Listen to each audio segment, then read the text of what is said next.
नमस्कार दोस्तों, 10 मई 2024 दिल्ली के सीएम अरविंद केजरीवाल को अंतरिम जमानत दिया जाता है सुप्रीम कोर्ट के द्वारा। कोर्ट ने कहा 2 जून को उन्हें फिर से किसी भी हालत में सरेंडर करना होगा।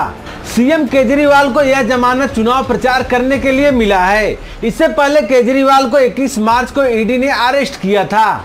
इसके बाद उन्हें 1 अप्रैल से दिल्ली की तिहाड़ जेल में रखा गया था। ईडी ने अंतरिम जमानत की याचिका का विरोध किया और कहा कि चुनाव प्रचार कोई मौलिक अधिकार नहीं है, लेकिन सुप्रीम कोर्ट ने ईडी की बातों का ध्यान नहीं दिया और उन्हें 1 जून तक की जमानत दे दी। इसमें जाहिर सी बात यह है कि केजरीवाल के जेल से बाहर आने के बाद आम आदमी पार्टी के चुनाव प्रचार में अब भयंकर तेजी आएगी। उनके बाहर आने से इंडिया गठबंधन के प्रचार को भी बहुत मजबूती मिलेगी। जेल से बाहर आने के बाद सीएम केजरीवाल आम आदमी पार्टी के नेताओं और कार्यकर्ताओं को संबोधित किया और कहा कि मैं जल्द बाहर आऊंगा, लो आ गया। उन्होंने कहा कि सबसे पहले मैं हनुमान जी के चरणों में वंदना करना चाहता हूं। हनुमान जी के आशीर्वाद से आप सबके बीच हूं। इसके अलावा कहा कि देश के करोड़ों लोगों ने अपना आशीर्वाद मुझे भेजा। सुप्रीम कोर्ट के जजों का शुक्रिया किया और कहा जिनकी वजह से आज मैं आपके बीच हूं।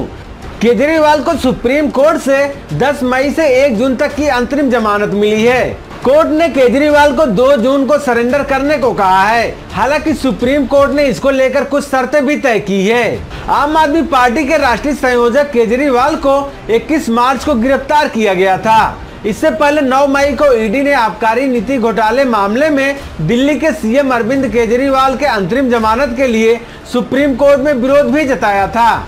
ईडी द्वारा कहा गया कि चुनाव में प्रचार करने का अधिकार न तो मौलिक अधिकार है और न ही संवैधानिक। वहीं अरविंद केजरीवाल की कानूनी टीम ने ईडी द्वारा दाखिल हलफनामे पर आपत्ति जताई।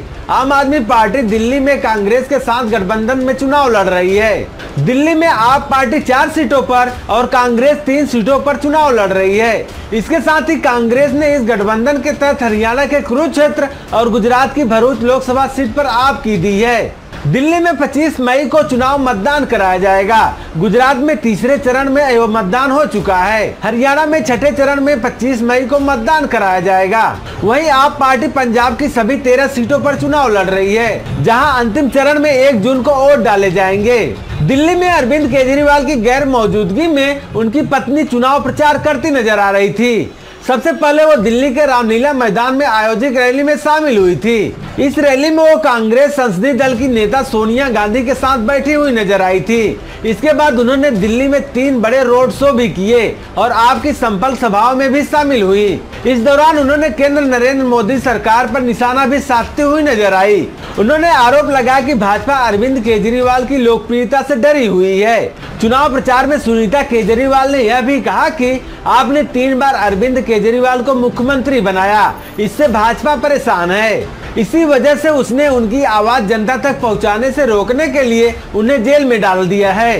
पंजाब के मुख्यमंत्री भगवंत मान भी चुनाव प्रचार करते हुए नजर आए। आपके नेता प्रचार में अरविंद केजरीवाल की कमी को महसूस कर रहे हैं, क्योंकि दिल्ली में अरविंद केजरीवाल की अपील ज्यादा है। वो खुद को दिल्ली का बेटा बताकर जनता के साथ जुड़ने की कोशिश करते हैं। इससे निपटने के लिए आप पार्टी ने जेल का जवाब वोट से अभियान शुरू किया था। इसका दूसरा चरण 13 मई से शुरू होने वाला है।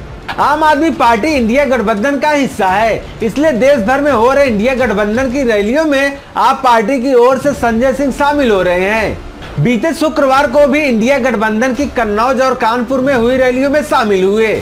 लेकिन अब केजरीवाल के जेल से बाहर आने के बाद उम्मीद की जा रही है कि केवल दिल्ली ही नहीं, पूरे देश में घूमकर चुनाव प्रचार किए जाएंगे। अरविंद केजरीवाल को मिली अंतरिम जमानत के बाद इंडिया गठबंधन में खुशी की लहर दौड़ गई है। वहीं जेल से बाहर आने के बाद कार्यकर्ताओं ने जमकर नारेबाजी की। कार्यकर्ताओं ने जेल के ताले टूट गए, केजरीवाल छूट गए, अरविंद केजरीवाल जिंदाबाद समेत तमाम नारे लगाए गए। जैसे ही केजरीवाल जेल से बाहर निकले, कार्यकर्ताओं ने आतिशबाजी शुरू कर दी।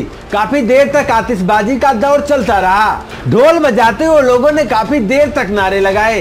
केजरीवाल ने कार की छत खोलकर सभी का अभिवादन भी किया।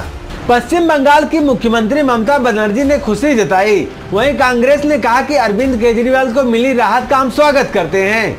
कांग्रेस मीडिया सेल के प्रमुख पवन खेड़ा ने कहा कि 4 जून के बाद नरेंद्र मोदी जी को समय मिलेगा कि वह आत्मचिंतन करें कि वह किस तरह की राजनीति करते हैं। उन्होंने उम्मीद जताई कि झारखंड के पूर्व मुख्यमंत्री हेमंत सोरेन जी का भी जल्दी से न्याय मिलेगा।